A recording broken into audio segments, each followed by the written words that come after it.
అనురుడు సూర్యభగవానికి రథసారథిగా వెళ్ళిపోయాడు. మొదటిసారి తెలియక తప్పు చేసింది కదా, ఇక రెండోసారి ఆ తప్పు చేయకుండా వినత ప్రశాంతంగా రెండో బిడ్డ ఎప్పుడొస్తాడా అని వేచి చూస్తూ ఉంది. ఈలోపు వినతకి కద్రువకి మధ్య ఒక చిన్న పందెం వచ్చి ఆ పందెంలో వినత ఓడిపోతుంది. ఓడిపోయి ఆమె కద్రువకి దాసిగా ఉంటుందన్నమాట. కొన్ని సంవత్సరాలకి గరుత్మంతుడు పుడతాడు. అంటే ఆయన పుట్టడం ఎట్లా పుట్టాడు? బంగారు వర్ణంతో పుట్టాడు. ఆయనకి ఎన్ని పేర్లు ఉన్నాయో! సుపర్ణుడు అని ఒక పేరు. రెక్కలు ఆయనకు బంగారం లాంటి రెక్కలు ఉన్నాయి. ఇంకా బలమైనటువంటి రెక్కలు కలిగినటువంటి వాడు. వినత కుమారుడు కాబట్టి వైనతేయుడు. ఇలా ఆయనకి పేర్లు అన్నమాట ఇవన్నీ. గరుత్మంతుడు అంటే మంచి రెక్కలతో జన్మించినటువంటి వాడు అని ఆ పేర్లు ఆయనకు వచ్చింది.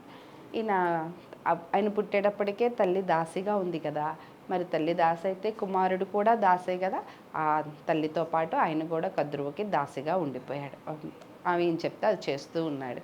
ఇంక ఇతను గరుత్మంతుడు ఏంటంటే ఆకాశంలో ఎగరగలడు కదా, అందుకని ఈ పాములన్నీ ఏం చేశాయంటే, కద్రువ పిల్లలు పాములు, సర్పాలు, అవి ఏం చేశాయంటే మమ్మల్ని ఎక్కించుకుని షికారుకి తీసుకెళ్ళమనవా అని ఆయన ఎక్కించుకుని ఆకాశంలో తిప్పుతూ ఉండేవాడు అనమాట. వీళ్ళు రకరకాలుగా పేర్లు పెట్టి మమ్మల్ని మంచిగా తీసుకెళ్ళినా కూడా కావాలని అలా తీసుకెళ్ళాడు, ఇలా తీసుకెళ్ళాడు, మమ్మల్ని పడిపోయేటట్టు తీసుకెళ్ళాడు, చాలా వేగంగా తీసుకెళ్ళాడని ఏదో ఒక రకంగా ఫిర్యాదులు చేస్తూనే ఉండేవాళ్ళు. కద్రువ పోట్లాడుతూ ఉండేది, తల్లి బాధపడుతూ ఉండేది. ఇవన్నీ తల్లి బాధపడటం ఇవన్నీ చూసి చూసి ఒకరోజు గరుత్మంతుడు వైనతేయుడు వినత దగ్గరికి వెళ్ళి, అమ్మ అసలు ఎందుకు మనం ఈ నువ్వెందుకు దాసిగా ఉన్నావు, ఎందుకు ఈ పనులన్నీ చేస్తున్నావు అంటే, అయ్యా ఒక్కసారి మా ఇద్దరి మధ్య పందెం వచ్చింది, ఆ పందెం కారణంగా నేను ఓడిపోయాను, అందుకని దాసిగా ఉన్నాను అని చెప్తాడనమాట. మరి దీనికి ఈ దాసి నుంచి విముక్తి కలిగేటువంటి ఉపాయం ఏంటి అని అడిగితే, తెలియదు నాకు అంటది. ఈ గరుత్మంతుడు కద్రువ దగ్గరికి వెళ్ళి, నేను మా అమ్మ మీ దాసిత్వం నుంచి విముక్తం పొందాలంటే, విముక్తులం అవ్వాలంటే ఏం చేయాలి, మీకు ఏం కావాలి అని అడుగుతాడు.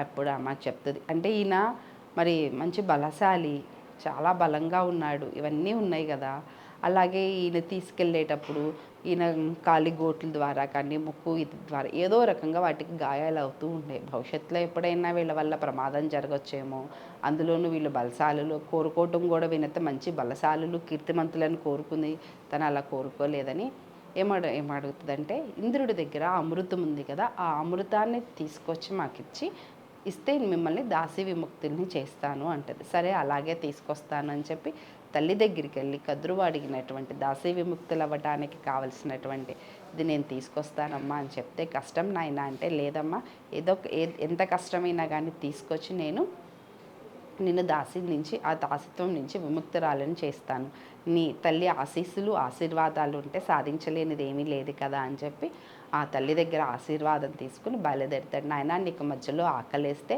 గజకచ్చ పాలన ఉంటాయి, వాటిని తిను అని చెప్పి పంపిస్తుంది. అలా వెళ్తా ఆయన ఇంకా యజ్ఞవాల్కులను చిన్న వాళ్ళు ఉంటారు, వాళ్ళని ఒక చోటకి తీసుకెళ్ళి వాళ్ళకి మంచి సహాయం చేయటం, ఇలాంటి పనులన్నీ చాలా చేస్తాడు గరుత్మంతుడు ఇంద్రుడి దగ్గరికి వెళ్ళటానికి ముందు.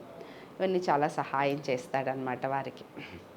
ఇక ఇంద్రుడి దగ్గరికి వెళ్తాడు. ఈ ఇంద్రుడి దగ్గరికి వెళ్ళేటప్పటికి ఈయన తేజస్సు, ఈయన బలపరాక్రమం, ఈయన శరీరాకృతి ఇవన్నీ చూసి ఇంద్రుడికి చాలా ఆశ్చర్యం వేస్తుంది. ఈ అమృతం తీసుకోవడం కోసమని వెళ్ళాడు కదా, ఈ దేవసేనలందరూ ఈయన మీద యుద్ధానికి వస్తారు. గరుత్మంతుడు వాళ్ళందరినీ ఓడిస్తాడు. ఇదంతా చూసి ఇంద్రుడు ఆశ్చర్యపడి, ఇతనితో నాకు ఎప్పటికైనా స్నేహం చేసుకుంటేనే మంచిది, మైత్రీ భావన ఏర్పరచుకోవాలి, ఇంత బలం కలిగినటువంటి వాడు నాకు ఏదో ఒక రకంగా ఉపయోగపడతాడని మైత్రీ భావన స్నేహం చేసుకుంటూ వస్తే మన ఇద్దరం శత్రువులం కాదు మంచి మిత్రులు అవుదామని గరుత్మంతుడితో స్నేహం చేసుకుని, నీకేం కావాలి అని అడుగుతాడు. నాకు ఇలా అమృతం కావాలి అని. ఇది అలా భూమి మీదకి ఇచ్చే వస్తువు కాదు అని అంటే, నా కోసం అడగట్లేదు, ఇలా మా పినతల్లి కద్రువ మా అమ్మని దాసిగా పెట్టుకుని ఎన్నో సంవత్సరాలుగా దాసిత్వం చేయించుకుంటుంది, మరి ఆమె సర్పాలకి ఇది కావాలంట, అందుకని అమృతం కావాలంట, అది ఇచ్చేస్తే మా అమ్మ దాసిత్వం తీరిపోతుందంటే, మామూలుగానే ఆ సర్పాలు క్రూరంగా ఉన్నాయి, అందరినీ హింసిస్తూ ఉన్నాయి ఏదో ఒక రకంగా, ఇప్పుడు ఇది కూడా ఇస్తే వారికి మృత్యు అనేది ఉండదు, ఇవి ఇంకా సంతానోత్పత్తిని పెంచేస్తూ ఉంటే భూమి మీద ప్రాణికోటికి ప్రమాదము, అది ఇవ్వటం కుదరదు అని ఇంద్రుడు అంటే, అప్పుడు గరుత్మంతుడు ఒక ఉపాయం చెప్తాడు. నేను తీసుకెళ్ళి దాన్ని అక్కడ దర్బల మీద పెట్టేస్తాను. నా పని ప్రకారంగా నేను తీసుకెళ్ళి అక్కడ పెడతాను. వారికి ఏది అమృతం సేవించకుండా నేను ఏదో ఒక పని చేస్తాను. ఆ సర్పాలు సేవించడానికి వచ్చేలోపు నువ్వు వచ్చి ఈ అమృత కలశాన్ని తీసుకెళ్ళిపో. అప్పుడు నా మాట నేను నిలబెట్టుకున్న వాడిని అవుతుంది, నీ నియమం ప్రకారం నువ్వు కూడా ఈ అమృతాన్ని తీసుకెళ్ళినాడు అవుతావు అనగానే సరేనని చెప్తాడు. ఇక ఇంద్రుడు ఇచ్చి పంపిస్తే అమృత కలశాన్ని తీసుకొచ్చి ఆ దర్భ మీద పెడతాడు. అలా పెట్టే సందర్భంలో 2 చుక్కల అమృత బిందువులు ఆ దర్భ మీద పడతాయి.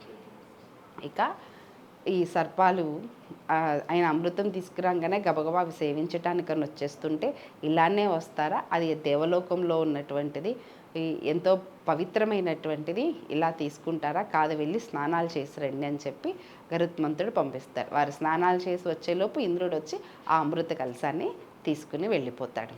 ఆ దర్భల మీద పడినటువంటి అమృతాన్ని తాగపోయి, దర్భ చాలా పొదునుగా ఉండి ఇదవటం వల్ల వారి నాలుక కట్ అయిపోతుంది అనమాట సర్పాలకి.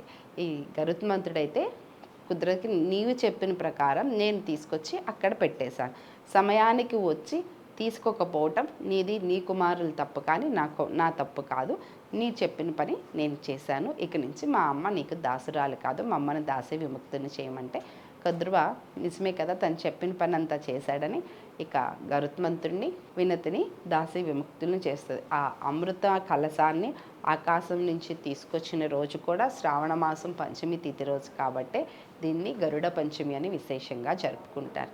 ఇక అదే రోజున ఆ తల్లి దాసీ విముక్తులైన తర్వాత, అమ్మ నేను తపస్సు చేసుకుని నీవు కోరినట్టుగా కీర్తి ప్రతిష్టల్ని పొందుతాను, నీకు మంచి పేరుని తీసుకొస్తాను అని చెప్పి, నేను నారాయణుడికి వాహనంగా ఉంటాను అని చెప్పి ఆయన తపస్సు చేసుకుని నారాయణుడి మెప్పు పొంది నారాయణుడికి వాహనంగా ఉండడానికి వెళ్ళిపోయాడు గరుత్మంతుడు. ఇదన్నమాట. సో మాతృమూర్తిని దాసుని నుంచి విముక్తురాలిని చేసినటువంటి వాడు, మాతృభక్తి పరాయణుడు అయినటువంటి గరుత్మంతుడు. అందులో వినుతాదేవి కోరుకోవటం కూడా ఏం కోరుకుంది, ఎలాంటి కుమారుడు కావాలని, బలిష్ఠులైనటువంటిది, కీర్తి సంపన్నులు, ఆయురారోగ్యాలతో ఉండేటువంటి కొడుకు కావాలని. అందుకనే ఎవరైతే తమ పిల్లలు బలిష్ఠులుగా ఆయురారోగ్యాలతో అపముచ్చు గండాలు లేకుండా ఉండాలని కోరుకుంటారో వారు ఈ ఆషాఢ మాసంలో వచ్చే పంచమి రోజు గరుడ పంచమి వ్రతం అనేది ఉంటుంది, అది ఆచరిస్తే పిల్లలకి అవన్నీ సిద్ధిస్తాయి. ఇది గరుడ పంచమి యొక్క విశేషత. మరలా మరొక విశేషమైన పండుగతో మీ ముందుకి మరలా వస్తాను. అప్పటి వరకు సెలవు, నమస్కారం. Please subscribe to the channel and download the Politicos app from the links in the description.